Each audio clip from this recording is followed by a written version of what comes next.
और टेररिस्टों ने पर हमला कर दिया। करीब 8 लोग शायद मारे गए।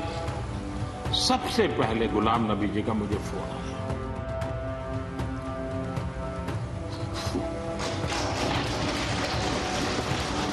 उनके आंसू रुक नहीं रहे थे।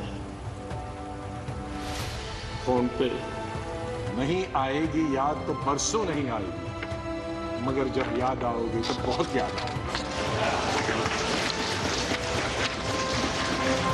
और वो फोन जज्बात के लावे ने उफान मारा तो मन का मोम पिघल गया, और मन का मोम पिघल गया, पानी बनकर बाहर आ गया। सिर्फ सूचना देने का नहीं था।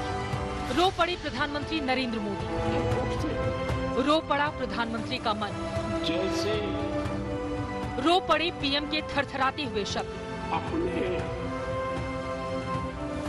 वो फोन आज प्रधानमंत्री के शब्द नरम भी थे, नम भी थे। पीएम के शब्दों में आह भी थी, कराह भी थी। चेहरा दुख से जर्द भी था, दिल में अथाह दर्द भी था। उसे कैसे पचाना,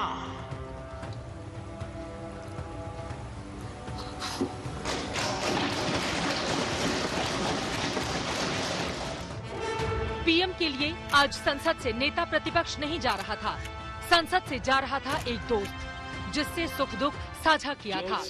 संसद से जा रहा था एक साथी जिसके साथ गुजरे हुए दिनों की बेहतरीन यादें थी। गुलाम नबी संसद से जा रहे थे और पीएम अश्क बहा रहे थे। उनके आंसू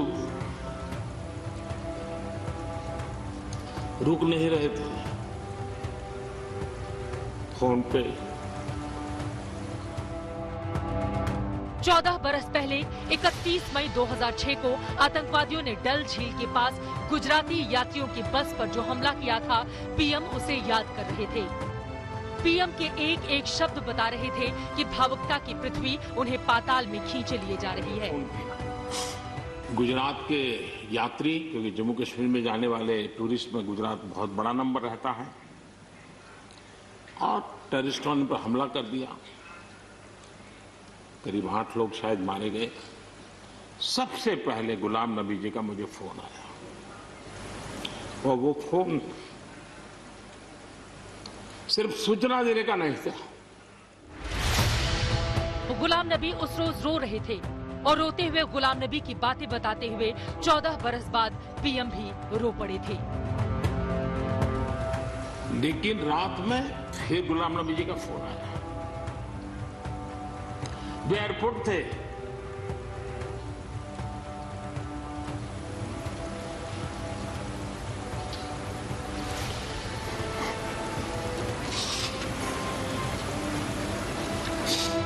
अमूमन धारा प्रवाह बोलने वाले प्रधानमंत्री नरेंद्र मोदी के मन में आज अवरोधक बन गए थे। वो बोलना तो चाहते थे, मगर गला रुंध गया था। उस रात को एयरपोर्ट से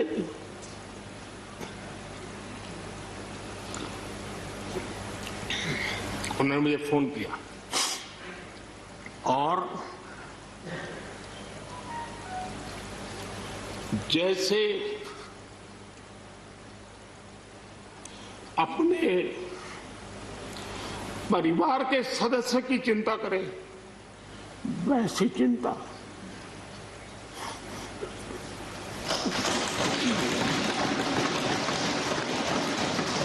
और पीएम जितनी बार गुलाम नबी का नाम लेते, गुलाम नबी उतनी बार हाथ जोड़कर आभार जताते। गुलाम नबी भी अश्क बार बार कई दफा टोका टोकी हुई, और आपने कभी बुरा नहीं माना। हमेशा भी आपने पर्सनल कॉन्टेक्ट्स को और पार्टी की जो जिम्मेदारी है उसको दूर रखा। कभी ईद हो, दिवाली हो, बर्थडे हो, उसमें बराबर आपने कभी भी कमी नहीं की फोन करने की। सबसे पहले जिस वाकये पर पीएम जार हुए थे, उसी वाकये पर गुलाम नबी का मन भी दरक रहा था। दरके हुए मन से दरके हुए शब्द निकल रहे थे। जब मैं एयरपोर्ट पे पहुंचा तो इन बच्चों ने, जिसका किसी का पिता मर गया था, किसी की मां मर गई थी, वो रोते रोते मेरे टांगों से जब लिपट गए तो मैं जोर से मेरी आवाजें निकल गई ये खुदा ये क्या तुमने किया? मैं कैसे जवाब दूं इन बच्चों को?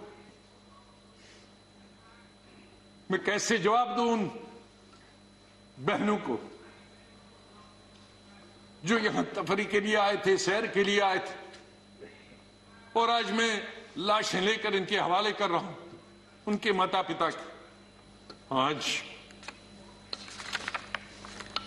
हम ये अल्लाह से, भगवान से यही दुआ करते हैं कि इस देश से मिलिटेंसी खत्म हो जाए। आज दिन याद रखेगा संसद का गलियारा, याद रखेंगी संसद की दीवारें, याद रखेंगे संसद के दरवाजे। आज भावुकता का वो अध्याय लिखा गया है जिसने सत्ता और विपक्ष के बीच का भेद खत्म कर दिया है। नहीं आएगी, मैं आप लोगों से बोल, नहीं आएगी याद तो बरसों नहीं आएगी, मगर जब याद आओगे तो बहुत याद आओगे।